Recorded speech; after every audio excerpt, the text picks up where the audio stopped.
some parents all of a sudden realize they're the ones with ADHD once their kid gets diagnosed, but they're like, well, I'm not the one with an issue, but it's not that it's your issue, or we're not telling you your parenting is wrong in any way.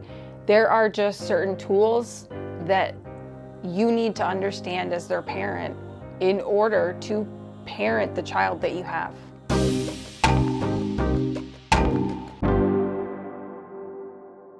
Hello, Truth Tellers. Welcome back to the ADHD Scapegoat Podcast. I'm Angie. I'm Jeremy. Are you tired of constant battles, forgotten homework, and feeling like you're always one step behind your ADHD child? You're not alone. Today, we're diving into the power of parent coaching to transform your relationship and create a more harmonious home. That was beautiful. I really nailed that. So today, we want to talk about parent coaching. It's the name of the game. It really is. We want to provide actionable strategies and encouragement for parents seeking to improve their relationship with their kid, or a lot of times ADHD life coaching can, parents want to just send their kids, which at a certain age they can, but it's really, really hard. And I've had conversations and I've coached kids, but there's a certain level of parent coaching that has to be involved. I can talk to both the parent, and coach the child, but if I'm coaching the child and then they go home and their parent isn't following any of the strategies, I'm not their go-to person to trust. Their parent is. So their parent is their first line of defense. Their parent is their constant. So my goal is to help more parents be able to communicate with their children, and then we can coach the child to understand, and then we're a team helping support them.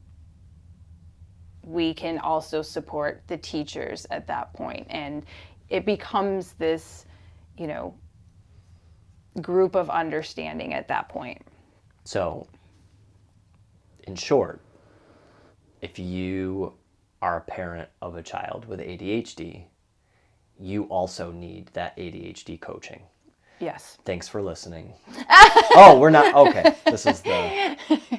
Well, and I think it's hard because they're like, I'm not the one with, and some parents all of a sudden realize they're the ones with ADHD once their kid gets diagnosed, but they're like, well, I'm not the one with an issue, but it's not that it's your issue, or we're not telling you your parenting is wrong in any way. There are just certain tools that you need to understand as their parent in order to parent the child that you have. Yeah, you have to understand almost every situation. Why are they feeling this emotion? Why are they reacting like this? What coping mechanisms can I encourage, and what tools can I use to help them get through this difficult moment that they're having? You have to have that education as well as the parent, as the grown-up, so that you can help your child through, pretty much any situation. You need the education. And think about it. Even in the last episode, you had touched on not even understanding when certain things would happen because you didn't experience ADHD. You don't have ADHD.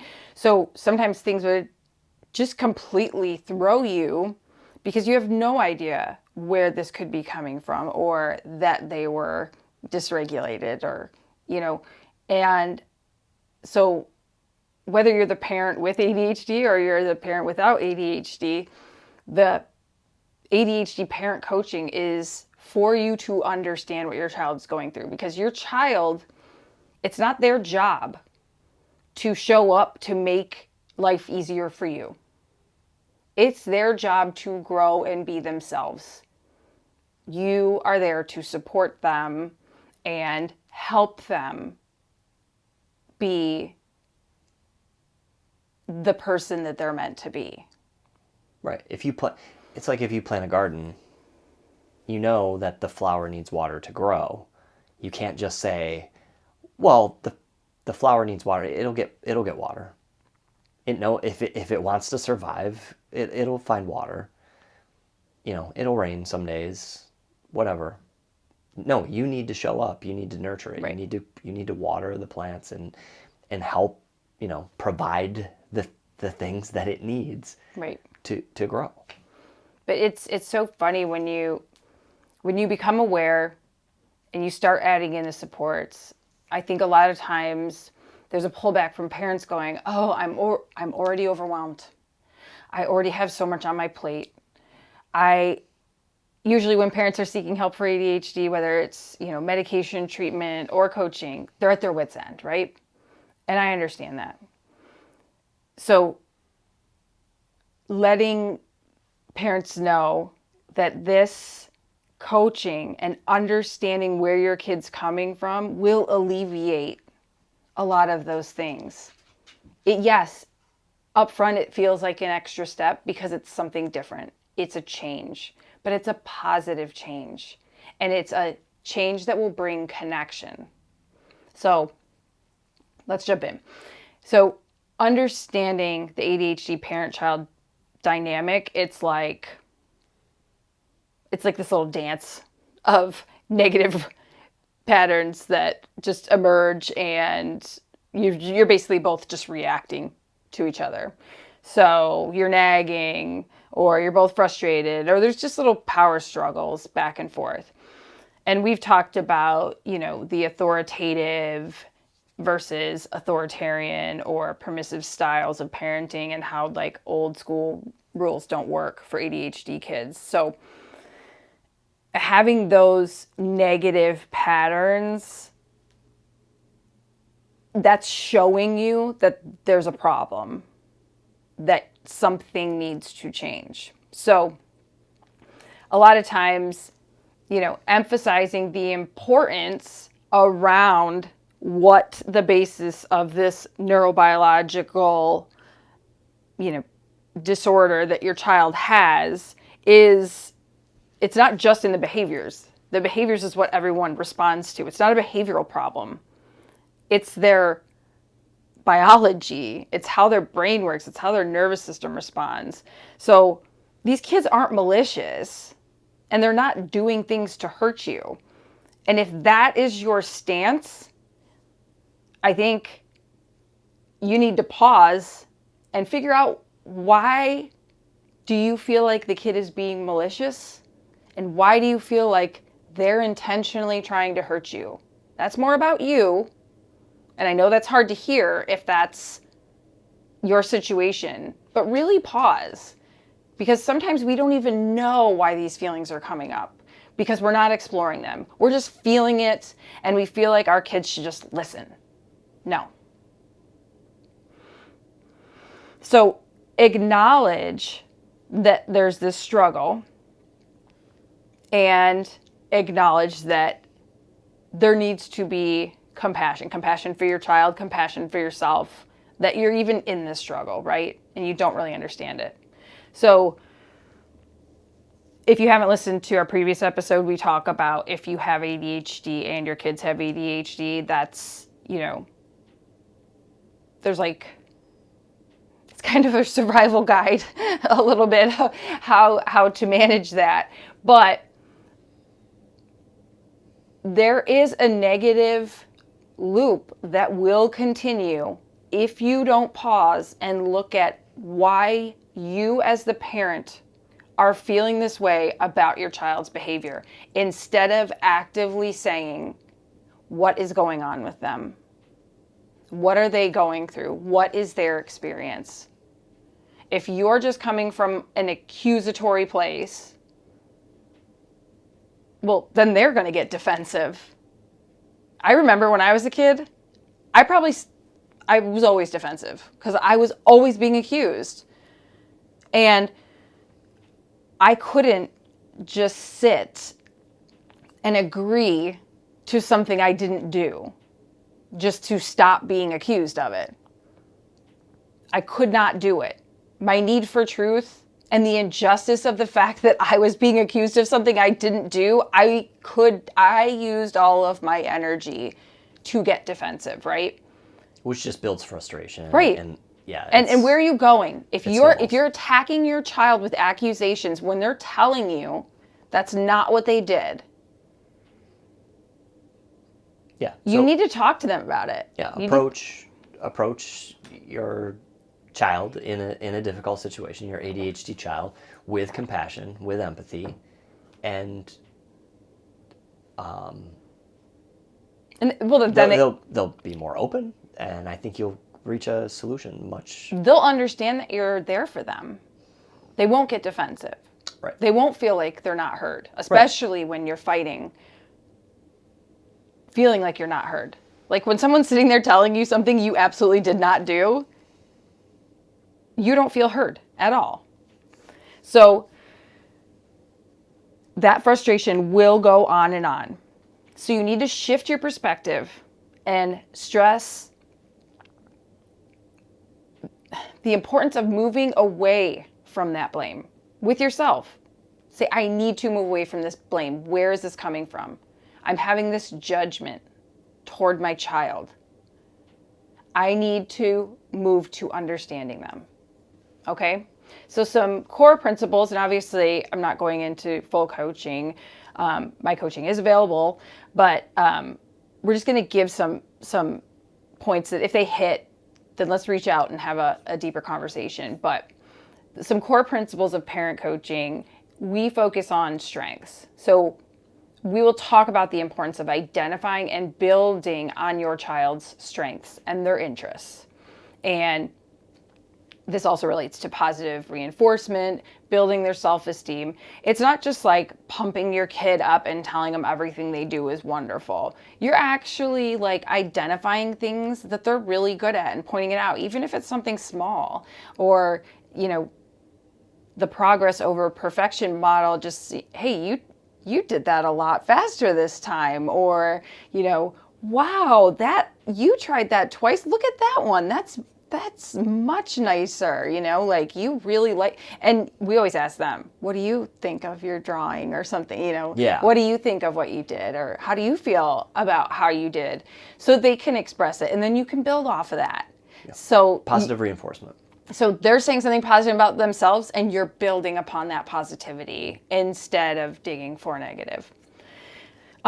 Establishing clear expectations and routines. So in parent coaching, we definitely talk about as consistent of a structure as possible, but more so on the predictable routines that don't have to be rigid.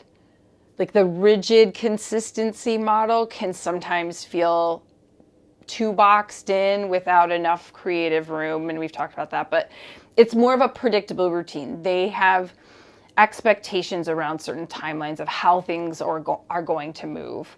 And we'll discuss strategies for, you know, creating different visuals that work for your family, or, you know, come up with things that you feel like you've tried that haven't worked and we go in a different direction. And we also, when we're talking about expectations and routines, we also discuss a lot of how the executive function deficits that ADHD kids experience come into play with expectations and routines, because your executive functions are all in your frontal lobe, where you're really trying to plan and prioritize and initiate these tasks, and you're trying to like ignore your impulsivity, you know, like all of those things are happening while everyone is setting these expectations and these routines for you to follow. So it's really tough.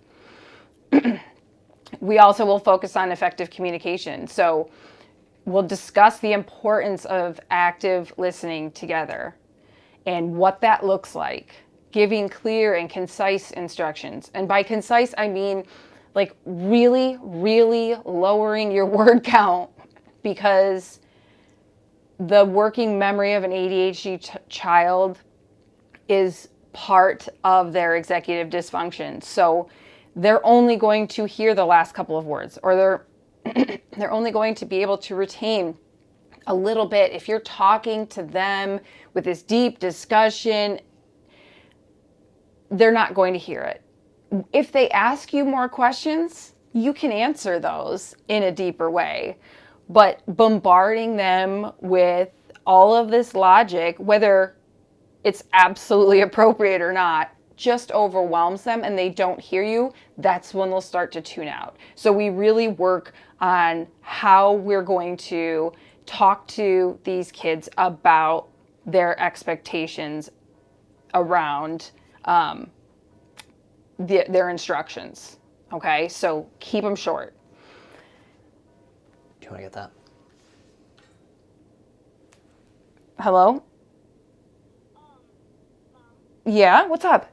I accidentally just had those gummies that have like the juice inside. Okay. Should I wait until like noon to take my pill, or should I take them now? How many did you have? I had the whole bag. It was a small bag. I think there might have been like 5 or 6 in there. I think you're okay. Okay. Okay.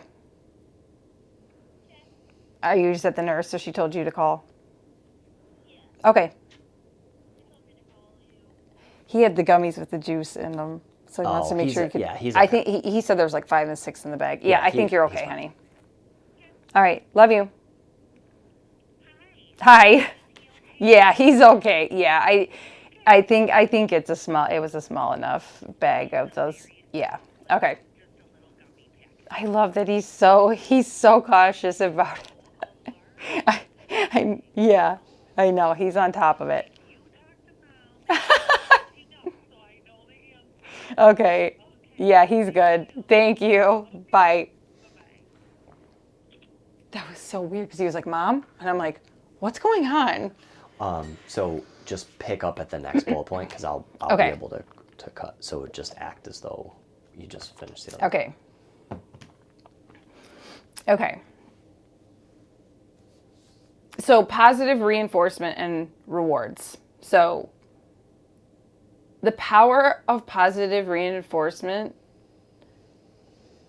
is, I mean, it's game changing, right? Absolutely. Because we have an interest-based nervous system when we have ADHD, our interest is what motivates us. You want to motivate behavior change in your child, you positively compliment or positively shift or redirect them to a positive interest for them. Like there's a bunch of different ways in which you can approach this. And we talk about that in coaching, like what works for your kids or how your kids respond, or maybe how you're responding to your kid without, like you feel like it's wrong, but you don't know what else to do, right? So being able to not just shame and punish, because when kids with ADHD don't have control over their executive functions and they don't know why they're frustrated and they're like, they already carry this feeling of failure. And we've talked about kids with ADHD get 20,000 more messages by middle school than Negative messages. Negative messages than their neurotypical peers before middle school, that they don't need you as their parent telling them how terrible they are. Yeah, really, I mean, this should be an easy one. Focus on the positive. Yeah. And if they're doing something wrong, pause. What's going on? Right. Hit the pause button, yeah. Redirect, What's happening? and move on. But yeah, I mean, It's not like really, you have to give them a prize yeah. for doing, like, you don't give them a prize for brushing their teeth. I mean, at dinner for us is a prime example of this. We could, over and over again, Otis has trouble eating. Over and over again, we could say, you're not leaving the table until you eat this. God. Why aren't you doing this? Why eat this? Why aren't you Instead, hey, bud, can you take a bite? Hey, great job. You took a bite on your own. Yeah, you're doing really good on your dinner tonight. You finished your whole plate. Yep. You finished all of this. Now, hey, let's take a bite of the applesauce just like you did your chicken nuggets or whatever. You know, it's like, it should be easy to focus on the positive. That's like his lunch this week. Oh, yeah. He's like, he always wants Dad to pack him lunch, even though he gets school lunch. He wants him to pack it. He just does peanut butter and jelly. He does his, you know, he's got his foods that he'll eat, right? And he has a couple things that he does like from the main lunch. So this week he wanted to try. He just, all of a sudden, he just wanted to try. So we're asking him, how'd lunch go on Monday?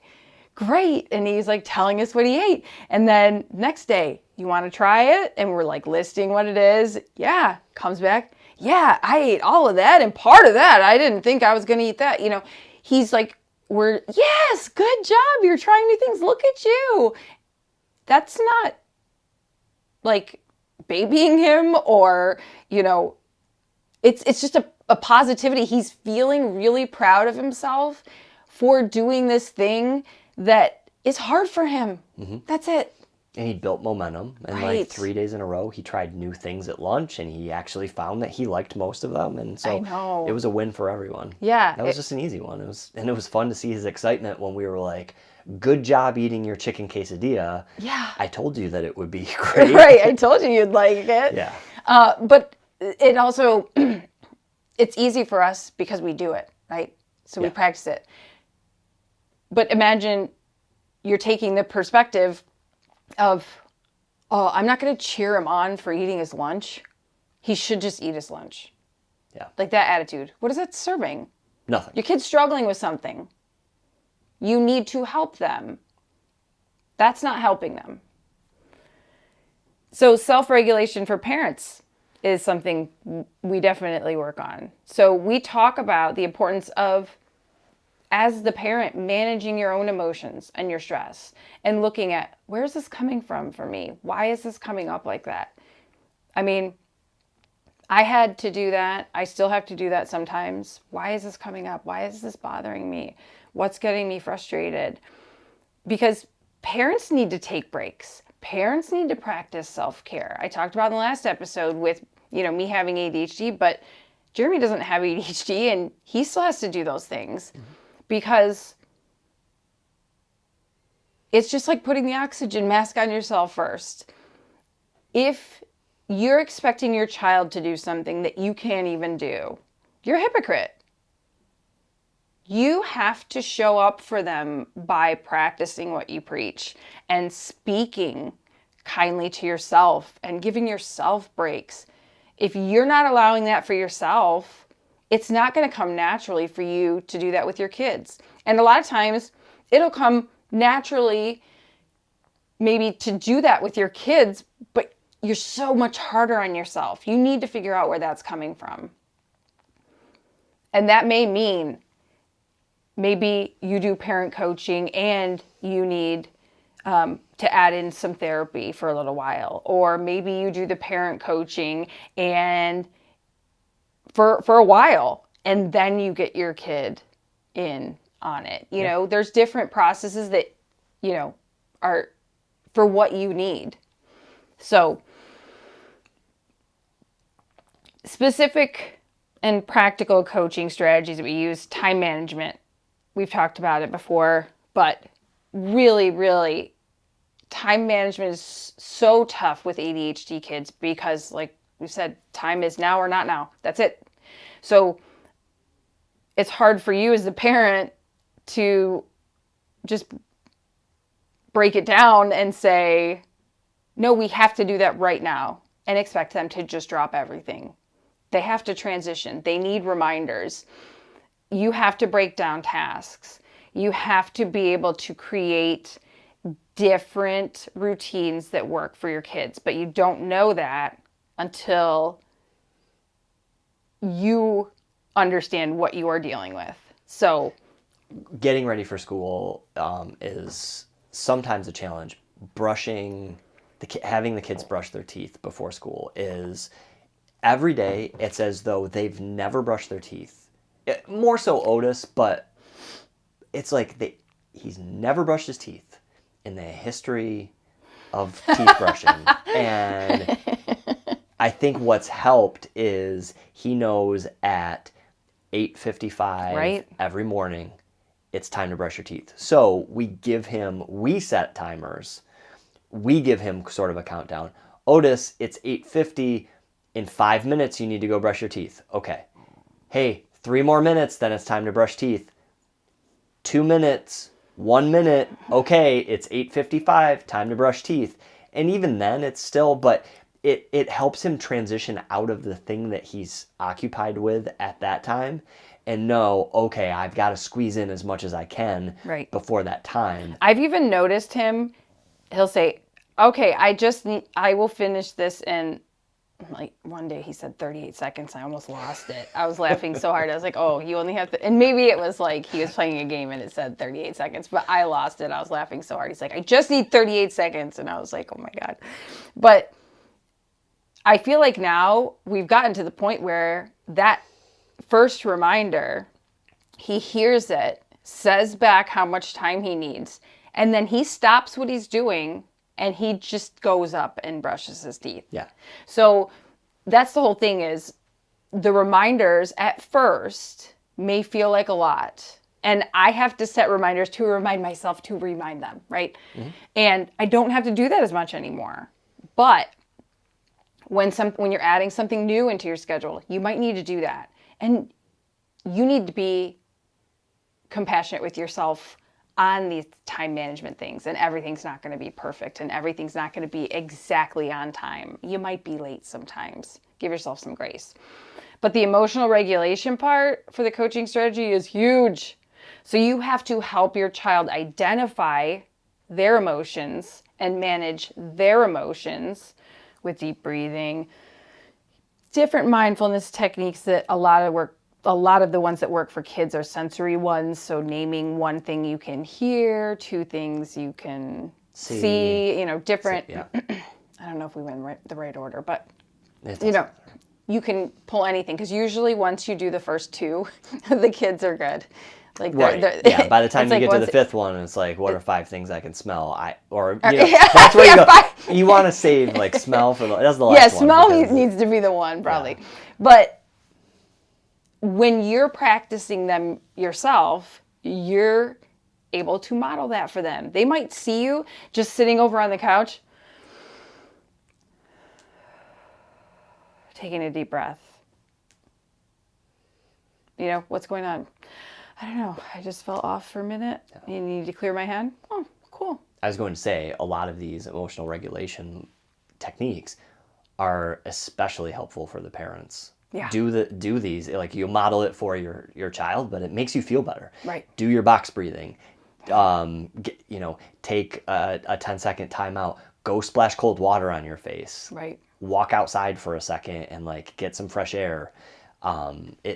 It really helps you get back on track, right, so that you're more ready or more prepared mentally to help your child through whatever issue they're having. It's so rewarding when you see them realize they're dysregulated and just do something that you've modeled, that you've shared, that helps them. It's the ultimate reward. And it will happen. Yeah. Oh, yeah.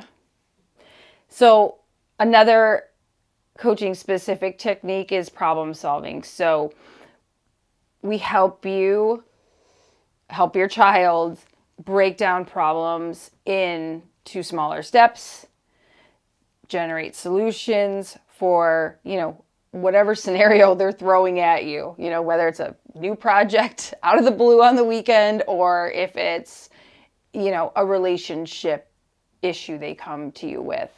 You'll be able to help them problem solve by asking them clarifying questions that, we discuss in coaching that really help you get to the root of your child's frustration. Because a lot of times it's not the behavioral surface reaction that is the issue. There's something underneath there. And we do practice scenarios for effective communication where, I can pretend I'm your child or you, and vice versa, where we kind of work through how we would respond. And a lot of times going through some of my trauma work in my own healing, a lot of times running those scenarios, running those scenarios, let me stay on this. Running those scenarios allows me to stay in a regulated state. So a lot of times with ADHD, the feeling like we're failing or we're messing up or we're disappointing someone ends in a rejection sensitive downfall after this interaction. So running scenarios or what could happen, or maybe your child is really anxious about something and fearful. Well, what's the worst case scenario if that happens? How would you feel? Okay, what can we do? We work through it to actually get you to a place where they're able to communicate it. And then they feel confident going into the situation. They might come on and go, oh, I didn't even have to use any of that. It was really easy. Or sometimes they're like, I'm really glad I prepared that because I felt confident and I stood my ground and I'm proud of who I am. I didn't leave that interaction, dysregulated all over the place, feeling like I said something I shouldn't. They're able to stand in their knowing that they're proud of themselves and the way they handled that. And we've talked about how, I was going to share some really examples, but we've already kind of talked about some of them, like handling homework battles. I don't battle it anymore. He wants to do it in the morning before school while he's still able to do that, and that works for him, and he gets that time off after school. Like 2 days a week, he has to stay after school for drama club. He wants to have some downtime. We have to allow our kids downtime. We can't just keep jamming them full. They need that recovery time. They need time to not be on. And just setting up these different routines so it's not something else they have to think about. Like there's a lot of different scenarios that will be specific to you and your family and your kids and the way your life is. I may be the expert of my ADHD, and I have a lot of experience around coaching, and I am coaching my kids really through all of this, but you're the expert of your child and you're the expert of the way your life works. So we just work together to figure out what works best for you, because it doesn't matter what works for anybody else. You could try things that we've tried, but if it doesn't work for you, it doesn't make it wrong. You need to find what works for you, and that's what we do together. So, I do want to point out some of the struggles when parents are seeking coaching, seeking support, some obstacles they come across. Initially, you'll have resistance from the child, or you feel like you don't have enough time, or because it's new, you aren't very consistent with it. So you feel like, oh, I did it one day and then I didn't, and now my kid's like, regressing, or you feel like your kids are getting, they're not really getting the message. You don't like, a lot of times it's not working. Okay, why isn't it working? But if I'm coaching the parent and I'm coaching the child, if the kids are getting one message from their coach, see, this is what happens with ADHD brains. We flip-flop our words. When the kids are getting this information from me as their coach, but then you as a parent are giving them a different message, or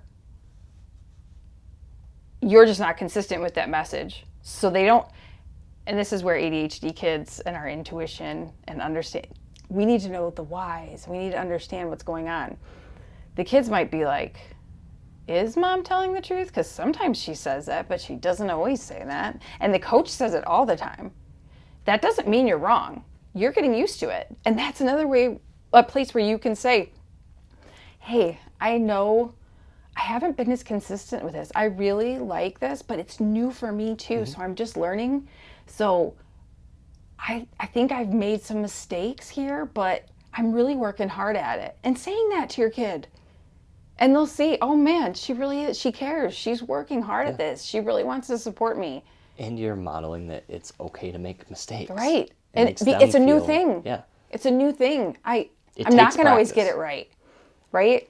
So the kids will get confused if they're getting different messages, and they'll say it to you. A lot of times, ADHD kids are not going to be afraid to say what's on their mind, but sometimes they just don't know how to communicate it. So when they're wired for this connection with you, and you're not giving them that message, they might be a little off in asking those questions. They want the connection with you. They want to listen to you. They want you to be telling them, even though it feels like they probably listen to anybody else more than you. They want that. They really do. We're wired for connection with our parents. So the benefits of working with a parent coach specializing in ADHD is we help give you the tools to communicate effectively. I'll create a solid team member of support for your family. So your kid will start to feel more empowered and confident and proud of their ADHD. That's huge. It's hard to feel different or feel like you're struggling. And because ADHD kids aren't, we tend to struggle. Our executive functions make us struggle with things that everybody, quote unquote, should be able to do. We don't see how brilliant we are at these other things, and we don't see other kids struggling. So we feel down on ourselves as a kid. We want to feel empowered. We want to feel supported. Seeing our kids proud of their ADHD and, really honing in on their strengths and understanding their struggles, but not wallowing in shame because of them it's so, heartwarming to see. Yeah. Like, they know who they are, and they're still learning who they are, and they're just so accepting of themselves. So I just want to encourage listeners, try implementing one or two of the strategies that we shared into your lives. And if it sounds like something you might want to implement for your family, contact me, set up a time, and we can discuss what works for you. And I know how hard it is. I know it's hard to seek support. I know it's hard to feel like you're, like you don't know where to go, and you should, as the parent, you should be able to do these things. No, we weren't given the tools. We've talked about it back when we were kids. ADHD was, there was such a misconception of even what it was, let alone any tools to help support it. So we have the tools now. Let's take advantage of them and help support each other. Until next time.